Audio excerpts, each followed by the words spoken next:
Hi, I'm Kathy Stoddard Torrey. I'm a leadership coach, trainer, and author. I've written a book. Here it is, Elevate Your Emotional Intelligence, a parable that reveals the path to better relationships and a happier life. And for me, happiness is my hands in dirt, planting flowers and herbs, sitting on the sofa with my grandchildren, snuggled in, reading a book with them, and almost anything as long as I'm doing it with someone that I like and enjoy. Well, that's a lot of happiness there, Kathy. It is. Do you get to experience the joy of gardening often with the dirt? I do. I have container gardens. Oh, So, cool. yes, I play in the dirt quite a bit. As a matter of fact, when we're done, I'm going to get more dirt. Oh, beautiful. I love that. That's awesome. That's Yeah. really awesome. So cool. Well, congrats on the book, by the way. Elevate Your Emotional Intelligence is a fantastic book. Thank you. I like to call it's the approachable guide to emotional intelligence. I like that So, description. yeah. So with that, how do you define emotional intelligence?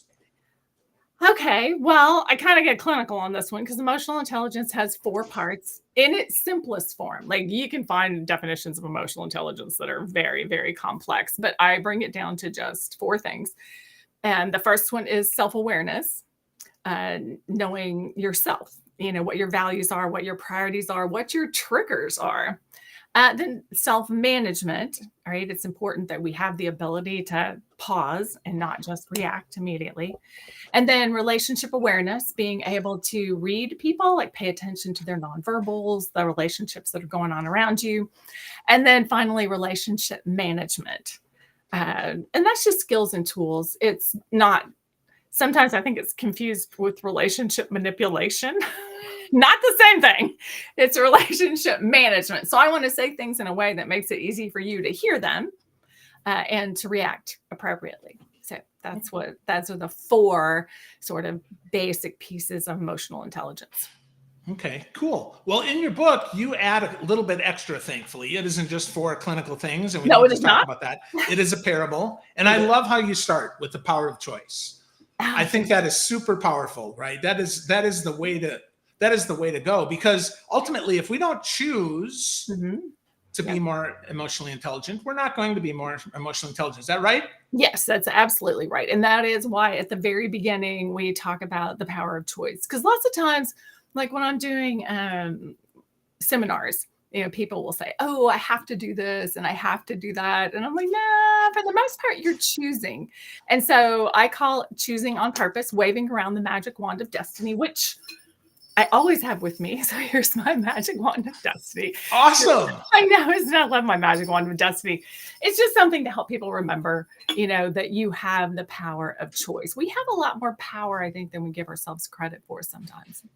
Yeah, I think so too. And that makes it much more, again, approachable to think about this, because if I didn't have the power of choice, I probably wouldn't do any of this. I could check the boxes and go through and say, yep, okay, know myself. Yep, know this. Yep, okay, got that, right? All that.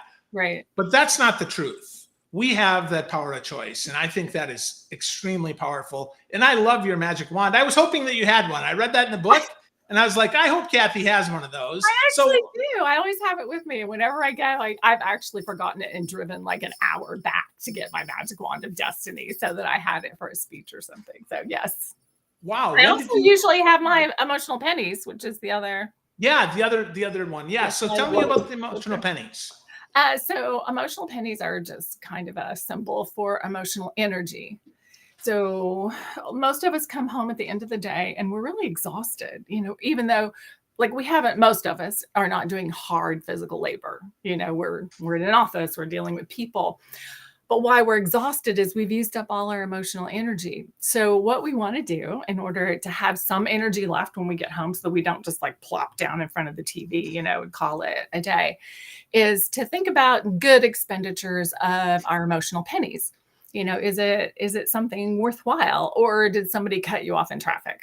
Like somebody cuts you off and you're taking your pennies and just throwing them at whoever it is. And, they don't care. It's not bothering them, but you're depleting your own supply of emotional pennies. So it's paying attention to those things like that so that we can conserve our emotional pennies. That's so interesting. I just see myself driving down the road, getting cut off, and throwing the pennies at the windshield and Yep. hoping that the other person is going to somehow get hit by them, even though Right. my windows are all rolled up and I got a Yeah. windshield in front of Yeah. me. It's like Yes. that's such a good reminder, especially Yeah. for me. I can get sometimes angry driving too. So We all do. I work with lots of different groups, but I've worked with police. And honestly, emotional pennies, like I won't see people for 15 years. They've gone through a seminar with me 15 years ago, and they will walk up to me and say, emotional pennies, And the police department, they said, they'll come back in. It becomes kind of the language of the groups that I work with. And they'll come back and go, man, I spent all my emotional pennies on that stop. So it's just an easy way to be aware of, when we're spending a lot of emotional energy on something.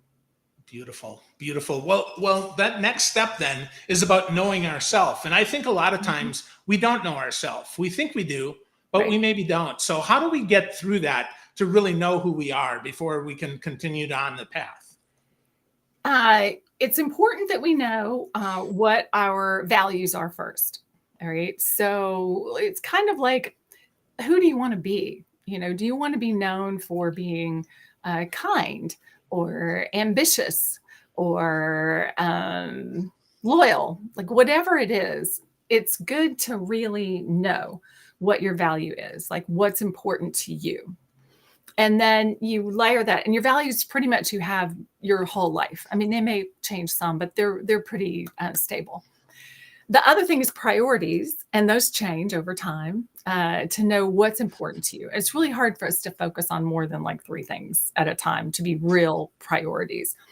And those will shift. Like there was a point when my children were small, when family was like number one, that was where all my energy went. But then they got older and they went to college, and so family moved down the list. And it wasn't that I don't love them and I don't care about them, but they weren't taking up as much time and energy as they did, when they were smaller. So in order for me to know myself and make good decisions, I think of those 2 things as our decision ruler. So when I'm about to make a decision, it's important for me to go, is that in line with my values? And is it going to help me with my priorities? All right. So the whole decision-making process and moving forward, that self-awareness. The other piece I like on self-awareness is our triggers. Right? Yeah. The things that set us off. Because a lot of times we're like, oh, them, it's all of them. And in the book, Maria gives an example that is actually one of my real life examples, that the word ladies is one of my triggers. And I absolutely makes me nuts. And, when you have a trigger, it's generally related to things that have happened to you. Like when I was, I was young a long time ago, and we had to wear like dresses unless it was 32 or below. And the story I tell all the time is I wanted to be the fire marshal. You were the last one out of the room and you turn off the lights and make sure the windows are closed. And they wouldn't let me because I was a girl. So for me, ladies means when someone said, sit down and be a young lady, that meant sit down and stop talking. Like, don't tell me what you think. Don't tell me what you do. So, but what's important about this is triggers. I'm not expecting the rest of the world to stop using the word lady. I need to recognize that whole problem is here. Like I'm the one that needs to do the adjusting on that, because people don't say ladies to make me angry unless they already know this story, and then they do. Somebody always will hear me tell the story and then go, hey, lady, and I was like, I am not taking that trigger bait. I am not taking it. Well, I think that comes with knowing it, though, right? You know that word triggers you, so therefore you can own it. You now have a choice. It gets back to that. Can I be triggered, or do I just let it pass by? Right, exactly. And that's part of that self-awareness, is knowing, what's important to you, why it's important to you. And because a lot of times triggers are have something to do with your values. so somewhere along the line. And it can also be experiences and beliefs. That's the other big thing that we really need to know about ourselves, because I talk about in the book our frame of reference. So each of us has like our frame of reference, and we look out at the world through that frame of reference. And it is our values, our priorities, our experiences, and our beliefs. So like for me, if there's any kind of like gender inequality going on and I look through my frame of reference, it's like got neon arrows pointing at it, I mean, it's like, oh yeah. Whereas other people, they look out through their frame of reference, which is completely different. And they don't see it at all. It doesn't even like hit them as something that's off. So it's important for self-awareness for us to know that our reality is very colored by our frame of reference. And we also, whatever's coming at us also goes through our frame of reference. So a comment, one person hears and it's like, that's no big deal, and then someone else hears it, and it's like, oh, wow, no, I hate to be shushed, like if I'm getting, like this and someone goes, shh, shh, I'm like, like stop that. And so that's one of the things that hits my frame of reference. And it's important to know that. It is important to know what is really coloring your view of the world. Yeah, but it takes time, it takes effort, Yes. it takes attention, it takes Yes. intention to Yes. do that. So, Yes. because that's so hard, I think a lot of people don't do it. I think a lot of people, or they say, "Well, this is who I am. Tough luck," right? Right. It is difficult. It's like in the book, all these exercises are laid out at the end of each chapter. There's the story part, and then there's an explanation of the concepts, and then there's like, here's things you can do. And they're simple, there's nothing like super complex. And it requires some self-reflection and some intentional choice, which can be hard. I mean, it really is difficult to look at ourselves and question, who we are, what's important to us, and what we want to accomplish. And I think most importantly is who we want to be in the world. Yeah, simple but not easy. That's Right. for sure. Yes. Simple but not easy. So, well, let's keep going here. Let's talk about reading the room and having that kind of emotional. That's what often I think people think of emotional intelligence, is the ability to read other people, right? Right. The ability to kind of play that personality relationship hockey. Right. Yes. And reading the room is really about paying attention to other person or people, and paying attention. And the simple part of this is paying attention to nonverbals, because our nonverbals are huge. If we say words and give a nonverbal message that doesn't match it, we go with the nonverbals every time. So for example, if I'm like, Phil, I'm really having a great time. Yeah, you are. Yeah, but see, you don't go with the words, which I said I was having a great time. We go with the nonverbals every single time. So it's important, one, for us to be aware of our own nonverbals as we're going through the world, but pay attention to everyone else's, because that's the first piece of relationship awareness, is the nonverbals, because that's where the real meaning to what they're saying is in the nonverbals. Yeah. So give me an example. Give me some nonverbals. You gave us one there with the kind of the change of the voice and the kind of lean back there, but give me another good nonverbal for those that are watching on video. Okay. So crossing your arms is one. As soon as you cross your arms, it's like, it's a disapproval, it's a backing up, it's a defensive measure. I had a group and it was pharmaceutical. And we were talking about this nonverbals, and somebody on the team turned to their supervisor and said, when you come and stand behind us on the line and you have your arms crossed, it makes me feel like we're doing something wrong. And she kind of laughed, and she was like, well, really? Because I wore these lab coats, the white lab coats. And she said, I don't have pockets in my lab coat.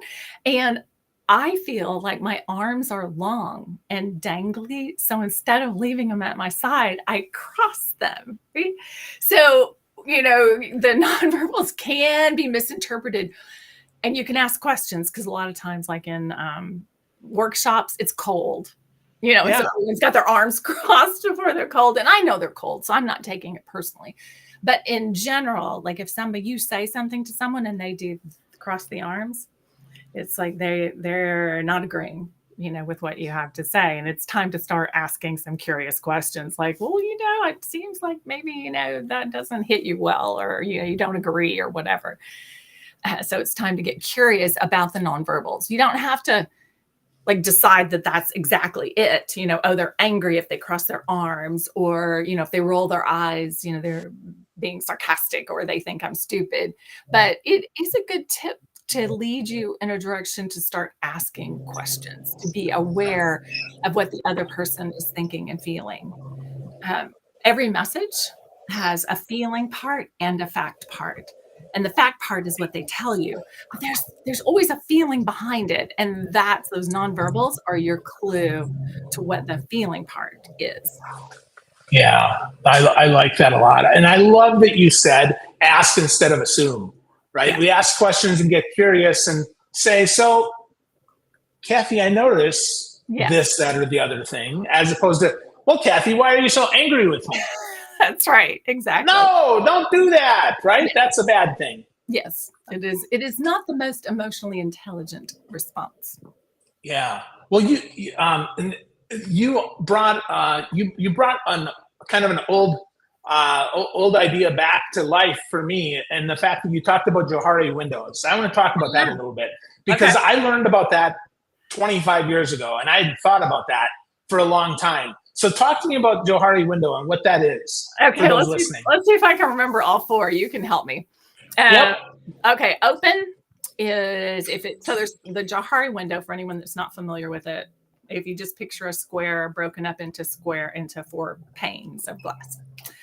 And one is open. And if the fact is in the open part, it's about facts about me. And if I know it and you know it, then it's in open. So some of the things about me is, I'm a grandmother, right? I do leadership. I wrote a book. Like all of those things are in the open. Closed is I know it, but you don't, right? And we should all have closed. You shouldn't share everything. You should have stuff in your closed area. But like the example I usually use is like if I told you I wear a size 8.5 shoe, right? Then I've moved that from closed to open, right? It's something that let's see, hidden is stuff that neither one of us knows about me. So maybe I'm actually a brilliant computer programmer, I haven't figured that out, and you haven't figured that out, right? And then the reason it's in the book, and the one that's important for us all, is that we have a blind spot. So that is things about me that I don't know about me. Okay. And those can be good things. Like you might know that I'm inspirational, or, fun, or smart, or I have an ability that I haven't realized that I have. All right. So they can be good things. They can also be like, maybe when I'm talking, I play with my hair, and it drives you crazy, or I never keep a pen in my hand because I click it all the time and I don't realize it, and you do. Maybe I have an abrasive tone of voice that I am unaware of, or I come across a certain way, and you are. So for me, it's always watching those nonverbals and the other things to see if what you're getting is what you expect. So if I said, I really like that, or, great job, and they look at me and kind of roll their eyes at me, I'm like, that's not the reaction I was expecting for great job. So then it's time to get curious and find out, and people say things all the time to give you clues about how you're taken. Like people, I'm going to tell stories on myself now. People often say to me, why don't you tell us what you really think, Kathy? Just like that. So I know that they think I always tell them what's on my mind, right? So that's an important thing for me to be aware of. It may be true. I may not think it's true, but they do. And so how we're perceived is important. So it's an important thing to pay attention to. Well, and that's the whole arm cross thing, right? It could just mean that I'm cold, and I do that all the time. But if nobody ever calls me on it, nobody's ever going to know what the real reason is behind that. Right. That it could be because I think I have long dangly arms. Yeah. I think that's a good example. That's pretty funny. I know. That's pretty funny. Yeah. So, all right. Well, let's take us home here. The last piece of the book that really blew me away was the whole idea about creating a peaceful foundation. I think you could have led with that. That would be, because ultimately, I think that's the goal. Yes. The goal is to have a foundation from which to bounce from, and a peaceful one would probably be ideal over a tumultuous one. Yes, definitely.